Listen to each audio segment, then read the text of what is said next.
que es la enfermedad de Chagas. Voy a compartir para que comencemos inmediatamente la exposición. Muy bien, el tiempo apremia, entonces hay que hacerlo con rapidez. Muy bien, aquí tengo, ahí está. ¿Se ve bien la diapositiva? Sí, Ya está. doctor, se ve bien la Muy diapositiva. bien. Entonces, la enfermedad de Chagas es una enfermedad que la tenemos con mucha frecuencia. La incidencia es muy grande aquí en Bolivia. Y tenemos provincias, por ejemplo, como en el sur, la parte de cordillera, la parte de los valles, es decir, la incidencia de Chagas es altísima. Entonces, esta es una enfermedad que realmente preocupa tanto al Ministerio de Salud como a toda la población, porque puede producir complicaciones bien graves que lo vamos a ver detenidamente en esta clase. Muy bien. Como una introducción, es una enfermedad, es una infección hística hemática producida por un flagelo que es el Trypanosoma cruzi y transmitida por un insecto. Entonces, como decíamos, siempre vamos a tener ese concepto que vamos a hacer agente etiológico, mecanismo de transmisión, cuadro clínico, diagnóstico, etcétera. Entonces, aquí nos ha dado un pantallazo así rápidamente de sigue entrando gente, vamos a admitirlo, está en la entrada. Entonces, ahora vamos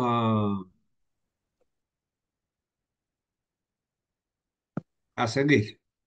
Muy bien, ahí está, agente teológico. El primer tópico, como yo les decía, que hay que hacer siempre cuando ustedes expongan, porque hay una exposición que es promediada con el resto de las notas, que está alrededor de 10 puntos. Entonces, tienen que grabarse este esquema de exposición, que es el que hacemos de rutina y es el que yo les voy a exigir cuando les toque exponer al grupo de cada uno de ustedes.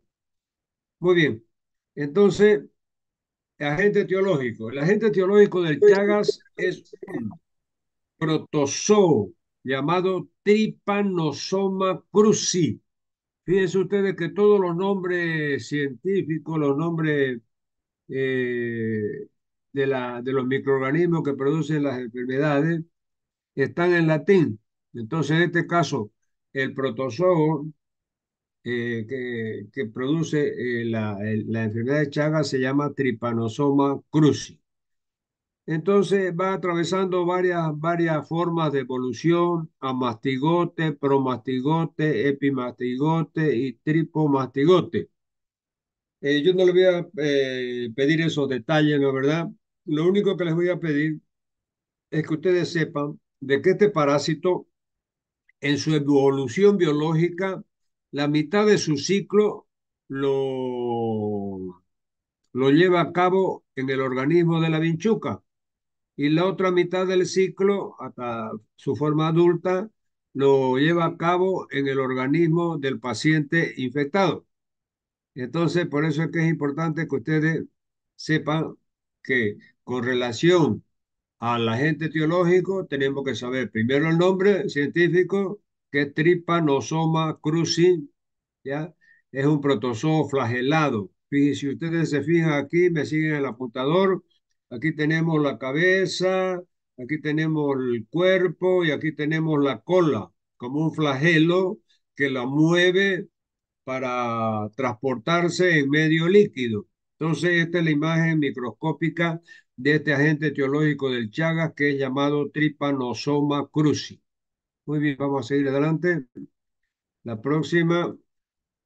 Aquí tenemos el mismo Trypanosoma cruzi. Fíjense ustedes, en una gota de sangre al microscopio. Tenemos, estos son los glóbulos rojos, esto es redondeado con fondo blanco. Ahí son los glóbulos rojos y entre medio de los glóbulos rojos de la sangre, ahí se ve el protozoo ese flagelado llamado Trypanosoma cruzi. Sigamos, la próxima.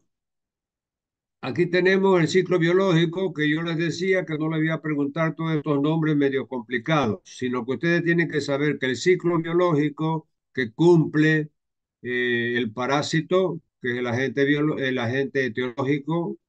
La mitad de ese ciclo biológico lo cumple en el organismo de la vinchuca y la otra mitad en el organismo de la persona parasitada. Muy bien, vamos a la próxima. Aquí está el vector. Se lo estoy poniendo en primer plano para que ustedes no se olviden de la vinchuca. El nombre vinchuca es un nombre regional y común y corriente que manejan los ciudadanos de a pie, porque, por ejemplo, aquí en la zona del oriente le llamamos vinchuca, allá en el occidente le llaman chinche, en el Brasil, por ejemplo, en la zona norte le llaman choupanza, y en la zona sur le llaman barbeiro.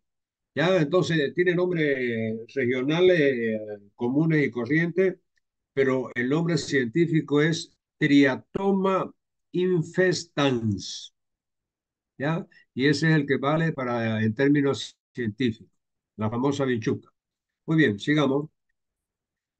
Forma de transmisión del Chaga. El Chaga, fíjense ustedes, aquí voy a ver, sigan mi apuntador. Tenemos seis flechitas amarillas, que son las 6 formas de transmisión que tiene la enfermedad de Chaga. Fíjense, la primera forma es la forma vectorial, o sea, a través del vector, por la picadura de la bichuca. La segunda forma es la transfusional, o sea, transfusión de sangre de un paciente que es chagásico y le transfunde esa misma sangre a otro paciente, lo van a infectar. Congénita es la transmisión de la madre al feto durante el embarazo. Cuarta forma de transmisión, trasplante de órganos. Si trasplantamos un riñón, por ejemplo, de un paciente que ha tenido Chaga y a otro paciente que no ha tenido, le podemos transmitir la enfermedad. Quinto, accidental. En los laboratorios donde se hace la parte de criaderos de vinchuca, etcétera, etcétera, se hace investigación con la vinchuca. A veces accidentalmente esas vinchucas le pican a los investigadores y accidentalmente se infectan. ¿Ya? O se pinchan con una aguja que estaba sucia de sangre y venía de extraerle sangre a un paciente con Chaga. Y esta forma oral, fíjense que es una forma relativamente nueva, no hace más de 5 7 años que apareció y fue descrita por el Brasil. O sea, nunca se pensó que el Chaga se podía transmitir por vía oral. ¿Y cómo se hace? A través de la ingestión de azúcar, por ejemplo, contaminada. ¿Ya? ¿Y cómo se contamina el azúcar? En esos grandes cañaverales hay millones de vinchucas, y de esos millones de vinchucas muchas están infectadas, y al ir al ingenio y molerlas y triturarlas para hacer azúcar o hacer alcohol, es decir, pueden pasarse ese tipo de agente teológico que es el Trypanosoma cruzi, que es de aspecto microscópico. ¿De verdad? Muy bien. Admitir todo, sigue gente entrando, ya no voy a admitir más gente porque si no vamos a estar perdiendo el tiempo. Muy bien. Entonces, esa era la forma de transmisión, 6, como les decía, y les he descrito ya detenidamente cada una de ellas. Aquí está, es decir, el mecanismo de transmisión y contagio. Es bien fácil, la verdad. Está más fácil todavía en la próxima. A ver, aquí, ¿eh? No, en el anterior.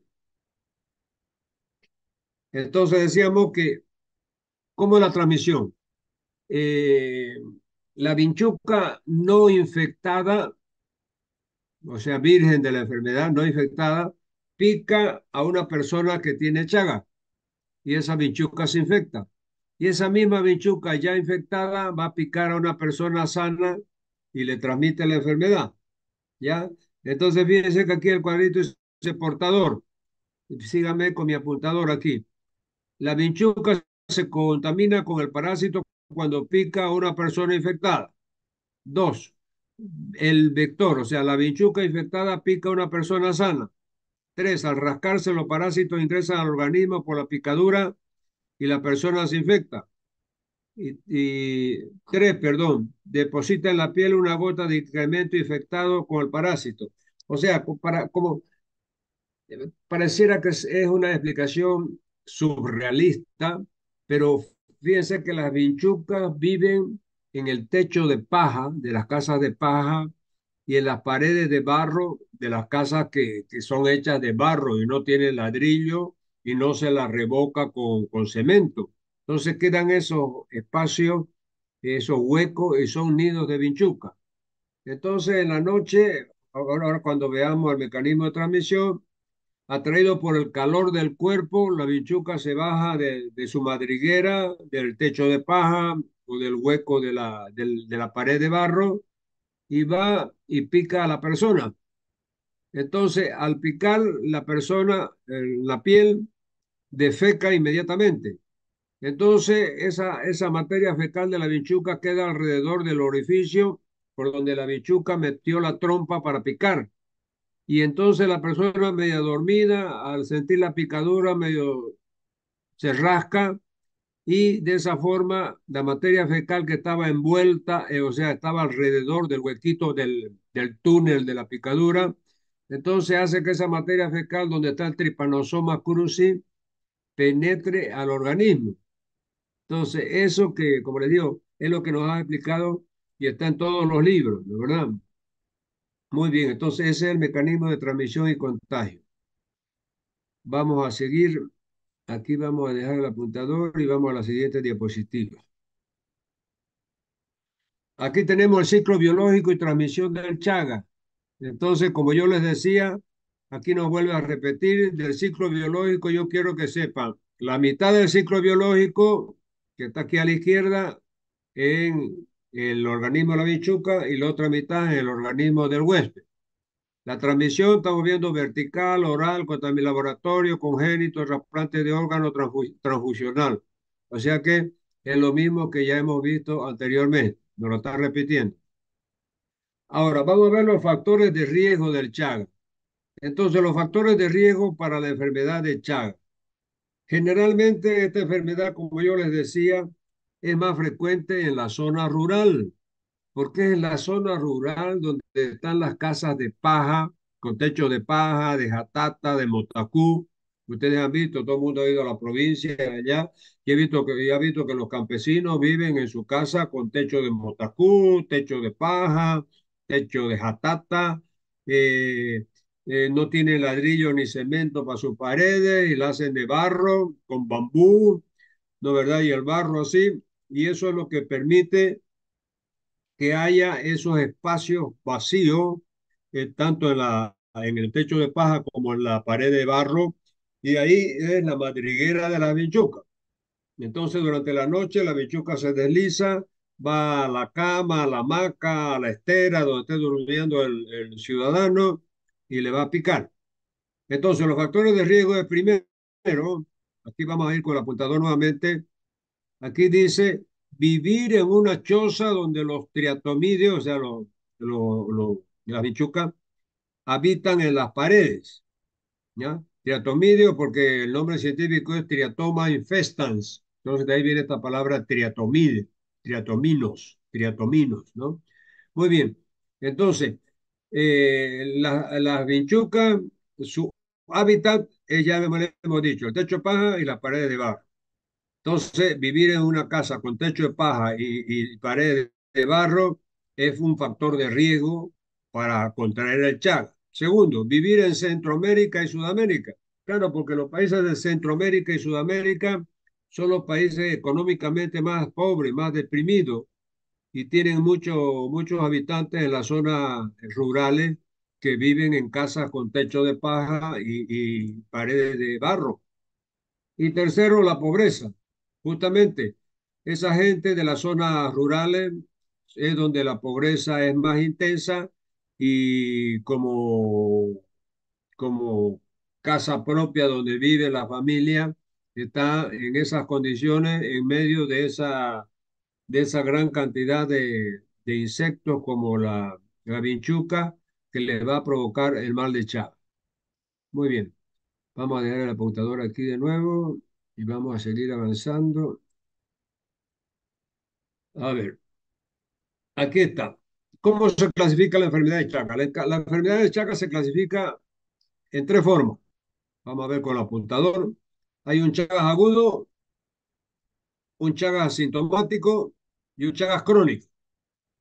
Entonces, fíjense, si yo le llevo a preguntar cuáles son las formas clínicas de enfermedad de Chagas. Me tiene que decir, son tres. La forma aguda, que es Chagas agudo, la forma indeterminada o asintomática, que es crónica, y la forma crónica verdaderamente, que es sintomática y es la más grave.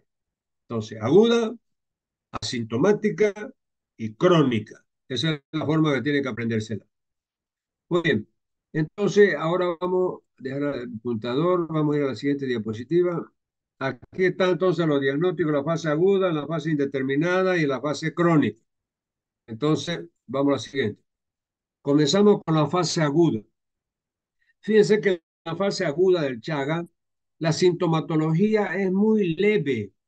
Por eso es que el 90% del Chagas agudo pasa desapercibido, porque los síntomas que se presentan son bastante leves y el paciente piensa que es una fiebrecita de la vida, una gripecita de la vida, una diarreíta de la vida, y no va al médico a hacerse consultar. Y entonces ese Chagas agudo, que pudo haberse diagnosticado en la fase aguda, pasa desapercibido y recién se va a diagnosticar muchos años después, ya vamos a ver en la fase que ya es cuando tiene secuela y es grave, ¿no? Entonces, ¿cuáles son esas manifestaciones en la fase aguda? Fiebre, linfoadenopatía, que es el aumento del tamaño de los ganglios linfáticos. Puede haber también hepatoesplenomegalia, pero ustedes saben que para diagnosticar el crecimiento del vaso y el crecimiento del hígado se hace por palpación. Uno está en el hipocondrio izquierdo y otro está en el hipocondrio derecho, esas dos vísceras. Entonces solamente un médico en la consulta externa es que puede ver si hay hepato o esplenomegalia. Entonces, hay pérdida del apetito, malestar general. Entonces, fíjense, es una sintomatología muy inespecífica, muy leve. Entonces, los pacientes no van al médico y al no ir al médico nunca le hacen el diagnóstico porque no le hacen los análisis y pasa desapercibido. Entonces, en esas circunstancias, esa forma aguda pasa a la cronicidad. Entonces, fíjense que la forma aguda, aquí tenemos también otro cuadro, lo máximo que puede presentar es malestar general, edema facial y adenopatía. Entonces, fíjense aquí, donde yo le estoy con el apuntador, hay una persona que tiene el ojo hinchado, ¿no? El ojo izquierdo, fíjense, el párpado superior e inferior están súper hinchados y está casi cerrado el ojo.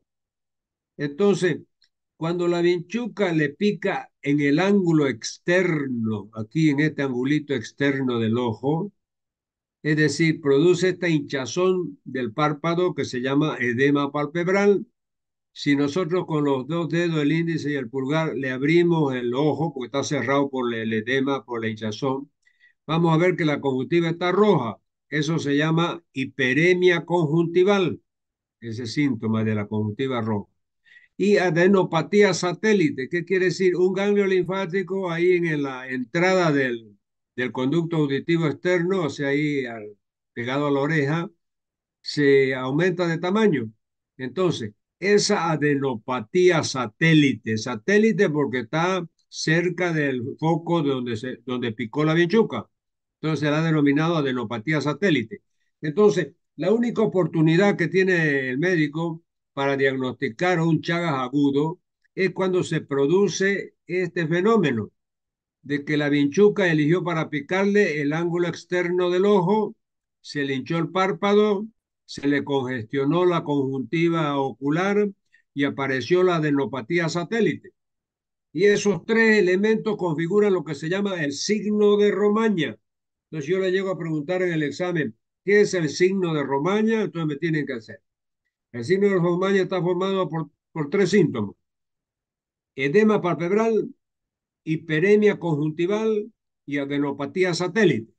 Entonces, el médico que no haga un diagnóstico de Chagas agudo cuando están esos tres elementos clave, ese médico está mal formado. Seguramente se formó en la Universidad de Porongo. Y lógicamente no tuvo un docente como el doctor Méndez para que le enseñe salud pública. ¿Ah? Entonces, eso es importante y ustedes lo tienen que grabar. Si yo les pregunto, ¿en qué consiste el signo de Romaña? Entonces me tienen que decir, es aquel cuya sintomatología tiene tres elementos: edema palpebral, hiperemia conjuntival y adenopatía satélite.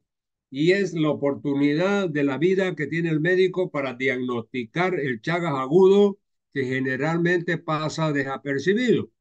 Porque si pica en otro lado del cuerpo hay una ronchita, se rasca y no pasa más nada. Pero sin embargo, cuando se presenta el signo de Romaña, hay que estar alerta porque solamente puede ser un Chagas agudo. Sigamos. eh, Enfermedad de Chagas, entonces aquí vemos que la forma asintomática, o sea, pueden pasar 5 a 10 años. Por ejemplo, le picó la vinchuca en otro lugar, no se hizo el diagnóstico y ahí el tripanosoma va a la sangre, después de estar algún tiempo, un año circulando en sangre, 2 años y va haciendo, produciendo lesiones en los órganos. Entonces, todo ese tiempo, hasta 10 años, 15 años, es asintomático, el paciente no siente nada, está tranquilo. Y después de los 15 años ya aparecen las lesiones del Chagas crónico. Entonces, el Chagas asintomático no hay síntomas. Entonces, al no haber síntomas, nadie lo diagnostica y pronto, no hay que saber más nada de eso. Asintomático, fíjense, duración indefinida, muchos años, la serología positiva, pero nadie le hace serología porque el paciente no va al médico porque no siente nada. Por eso es asintomático. Son la mayoría de los chagásicos que están circulando ahí en la calle, la mayoría son asintomáticos. Entonces, pasa el tiempo hasta que viene el Chagas crónico, que es la forma que está aquí. El Chagas crónico ataca básicamente tres órganos. Aquí lo vamos a ver. Ataca, fíjense, el corazón. Aquí tenemos una placa de tórax y se ve la silueta cardíaca. Hay una cardiomegalia. El corazón está inmenso. Entonces, Chagas crónico, primer problema, cardiomegalia. Cuando ataca el esófago, produce megaesófago, o sea, dilatación del esófago.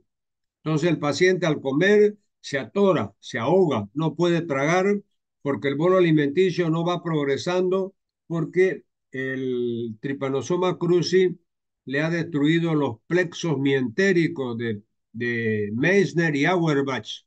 Si ustedes pasaron fisiología conmigo, saben muy bien a qué me estoy refiriendo. Esos dos plexos, el mientérico y el subcutáneo submucoso de Auerbach, son los dos plexos nerviosos que producen el peristaltismo del tubo digestivo. Entonces, como estos perdieron su peristaltismo, se dilata el esófago y tienen dificultad para tragar, disfagia. Y el otro órgano que ataca es el colon. En el colon produce también destrucción de los plexos, se dilata el colon y se produce megacolon y tienen dificultad para evacuar el intestino, o sea, tienen una constipación crónica que están 15 días, hasta 20 días, hasta un mes sin evacuar el intestino. Entonces, imagínense la calidad de vida que tienen estos pacientes que ya tienen Chagas crónicas. Hay que operarlo del esófago, hay que operarlo del intestino grueso, del colon, y hay que ponerle un marcapaso en el corazón, porque mueren tienen muerte súbita, porque el Chagas le va a alterar la parte de la conducción eléctrica en el corazón, por eso le produce agrandamiento del corazón y tienen bradicardia. Entonces, en vez de latir el corazón 70 veces por minuto, está latiendo por abajo de 50 latidos por minuto y pueden tener una muerte súbita. Esa es la complicación. Entonces, del Chagas crónico lo que tienen que saber que hay tres formas. Puede atacar el corazón y producir cardiomegalia y llevar al paciente a una muerte súbita si no se le pone marcapaso. La segunda forma es el megaesófago, dilatación del esófago que no puede tragar, produce disfagia y el paciente se ahoga al tomar un vaso de agua, al morder un pedazo de pan y imagínense, tiene una, hay que operarlo, ponerle una asa intestinal ahí, es un drama. Y cuando ataca el colon produce constipación intestinal. Están 15 días, 20 días sin ir al baño y hay que, bajo anestesia, cavarlo y sacarle esa materia fecal de cada tanto, porque es la única forma de tratar ese megacolon chagásico. Muy bien, entonces sigamos nuevamente. Vamos a poner aquí, ahora sí. Aquí tenemos el Chaga en el embarazo, o sea, la mujer. La verdad es lo mismo, o sea que la sintomatología es la misma, solamente que el Chagas y el embarazo, ¿qué va a pasar? La mujer que tiene Chagas ya, y se embaraza, entonces le transmite la forma congénita del Chagas al niño. Entonces el bebé va a nacer con Chagas. Entonces, enfermedad congénita, madre con parasitemia de tripanosoma, le transmite a través de la placenta a la segunda mitad del embarazo. El embarazo dura 9 meses, eso es, entonces a partir del cuarto, quinto mes ya pasa la infección chagásica de la madre al feto, digamos. Diagnóstico, ¿cómo se hace el diagnóstico laboratorial de la enfermedad de Chagas? Fíjense que aquí tienen que ver la diferencia. Hay métodos directos o parasitológicos, ¿ya? ¿Qué quiere decir directos o parasitológicos? Que se hacen sacándole sangre al paciente y ahí en la sangre en fresca se prepara el extendido, que ya ustedes saben, ya han llevado fisiología conmigo, no sé, con otro docente. Y cuando se hace el extendido, ahí ustedes pueden ver los parásitos en esa concentración de sangre fresca, ¿no es verdad? Y eso se llama gota fresca. Entonces, porque gota gruesa también le llama, pero gota gruesa es más para paludismo. Aquí es la gota fresca. Entonces yo le pregunto, diagnóstico laboratorial, directo, gota fresca. Ahí se ve el parásito directamente. Y hay otro método indirecto, o sea, serológico.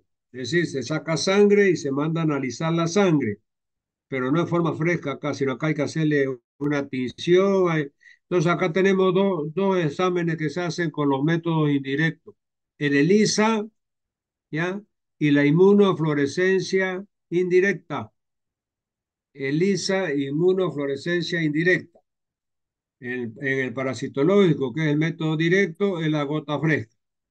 Y en los métodos serológicos, que son los indirectos, se llama método test de ELISA y inmunofluorescencia, directa e indirecta. Sigamos. Aquí tenemos, bueno, el pronóstico del Chaga. Fíjense, aquí un esquemita que dice, el enfermo de Chaga, tratamiento. Si tiene tratamiento, el 70%, si se lo agarra en la parte, en la forma aguda, se sana. Si no tiene tratamiento, el 30% evoluciona en la fase indeterminada y esa parte indeterminada se vuelve crónica. Si se hace el diagnóstico sintomático y no, es decir, no se hace el tratamiento sintomático y no se trata, en 5 a 10 años muere ese paciente. Si se hace el tratamiento, se cura y si no se hace el tratamiento, se muere, muerte súbita. Sigamos. Tratamiento. Entonces, tratamiento hay que saber, hay dos medicamentos para el Chaga. Fíjense, el Nifurtimox y el Bensmidazol. Bensmidazol. Entonces, Bensmidazol. Tiene que cambiarle la M, N. Bensmidazol. ¿Ya? Y Nifurtimox. Nada más le voy a pedir yo. El resto de farmacología. Prevención. El último tema porque se nos está acabando el tiempo. Ustedes saben que tenemos 40 minutos en Zoom y ya estamos por los 35. Entonces, la prevención del Chaga, fíjense que el Chaga se previene fundamentalmente si sabemos que el vector es la vinchuca y que vive en los techos de paja y en las paredes de barro. Entonces, la principal forma de prevenir es a través de eh, lo que se llama mejorar la vivienda. O sea, todos esos programas de mejoramiento de la vivienda, que ustedes han visto cada vez que entra un presidente, dice, vamos a hacer 5.000 casas, vamos a hacer 10.000 casas en la zona rural. Y después hacen 20 y desaparece la plata y se roban la plata. Entonces, lo ideal es de que mejorando las condiciones de vida de la gente, es decir, que el gobierno a través de esos planos de vivienda con techo de teja y paredes de ladrillo revocadas con cemento, ahí no va a haber pues nidos de vinchuca. Entonces, la única forma de prevenir esta enfermedad, ¿ya? Entonces, si vemos la otra diapositiva, aquí fíjense las dos casitas que se está construyendo y dice construcción y reparación de viviendas para eliminar sitios donde se alojan estos insectos y dos, educar a la población sobre la transmisión y métodos de control. Entonces, fíjense ustedes, dos casas nuevas que están haciéndola, pintando ya la pared que tiene ladrillo, tiene cemento, poniéndole teja. Entonces, esto es lo ideal para prevenir la enfermedad de Chagas. Con eso estamos ya a 2, 3 minutos de terminar el tiempo. Y si tienen alguna preguntita, hemos terminado ya este tema. Pueden hacerla adelante.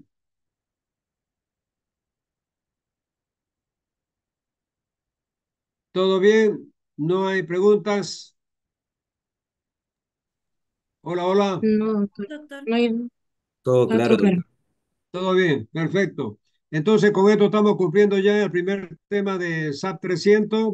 Vamos a seguir. Si siguen las clases virtuales, seguimos en este ritmo. Si hay que ir a la parte presencial, también nos vamos a la universidad. Entonces, hay que estar preparados para todo. Un abrazo grandote, pórtense bien. Chao, chao, cuídense. Hasta luego, Buen fin doctor. de Hasta semana. luego, doctor. Hasta luego. Hasta Hasta luego, luego, doctor. doctor. Hasta luego, doctor. Hasta luego, doctor. Ok, ok, gracias. Chao, chao, un Feliz abrazo. cumpleaños, doctor. Feliz Feliz cumpleaños, cumpleaños. gracias por acordarse. Que Un la pase abrazo, bonito, doctor. Que la pase bonito, gracias, doctor. Felicidades. gracias, niña, muy amable. ¿Mm? Ya vamos a darnos un abrazo en vivo y en directo cuando estemos en las clases presenciales. ¿Ah? Me deben ese abrazo. ¿Ah? Chao, chao. Hasta Hasta luego, luego, doctor. doctor. Hasta Ya, luego. Hasta doctor. luego, hasta luego. Chao, chao, chao. Chao, chao. ¿Ah?